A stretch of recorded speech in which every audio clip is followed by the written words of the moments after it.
Welcome back to the Kingdom Podcast, where we break down mindset, psychology, and the habits that shape your results, your identity, and ultimately, your life. I'm your host, Matthew Rabe, and today we're talking about something that frustrates almost everyone at some point in their life: self-sabotage. That moment when you know what to do, you feel momentum building, things start moving in the right direction, and then, somehow, you pull back. You procrastinate. You overthink. You quit early. You break your own momentum. And then you're left wondering, why do I keep getting in my own way? Here's the truth most people never hear. You don't self-sabotage because you're lazy or broken. You self-sabotage because your mind is trying to protect you, not from danger, but from change. Self-sabotage isn't self-destruction. It's self-preservation, based on an old identity. Your brain's job is to keep you safe, and safe means familiar, even if familiar isn't fulfilling. This is why growth feels threatening. When you start to grow, when you raise your standards, when you step into discipline, when you move toward a better life, your brain senses risk. Not physical risk, identity risk. Because growth threatens the version of you that already exists. And your subconscious asks, if we succeed, who do we have to become? If we change, what do we lose? If we step forward, what parts of us don't come with us? So resistance shows up, not loudly, but subtly, as procrastination, distraction, perfectionism, and the I'll start tomorrow mindset. Familiar pain versus unfamiliar growth. Here's the trap. Your brain prefers familiar pain over unfamiliar growth.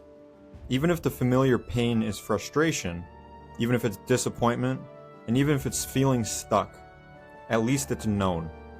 Growth requires uncertainty, and uncertainty feels unsafe to the mind.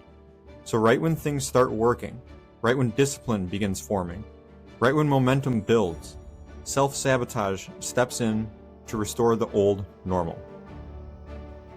Self-sabotage is an identity conflict. This is important. Self-sabotage happens when your actions outgrow your identity. You start acting like someone who's disciplined, but you still believe you're inconsistent. You start stepping up, but still see yourself as someone who plays small. That internal mismatch creates tension, and something has to give. Most people let the behavior collapse to protect the old identity. That's self-sabotage.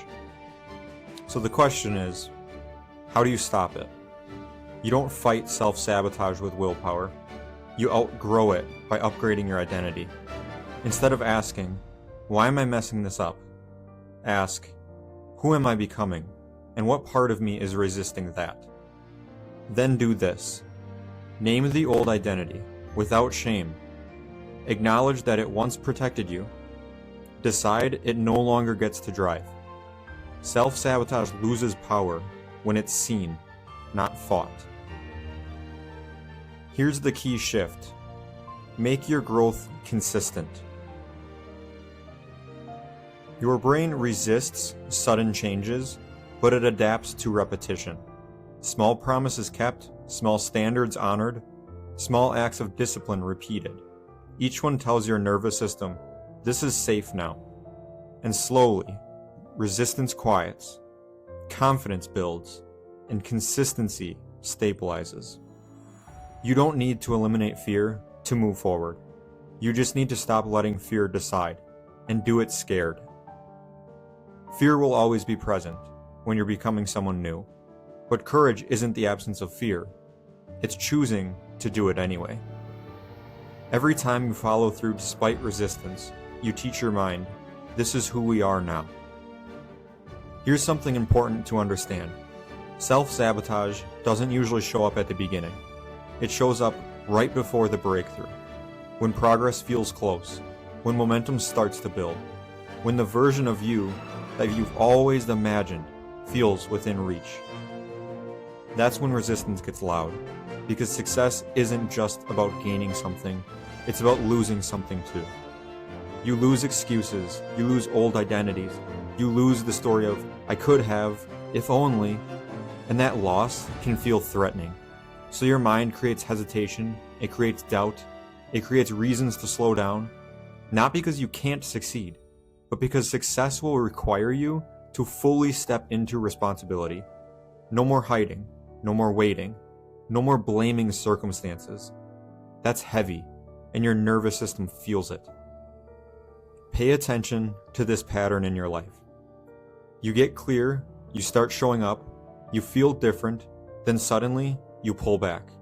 That pullback is not failure. It's fear of permanence. Fear that this time the change might actually last. Fear that you won't be able to go back. And here's the reframe.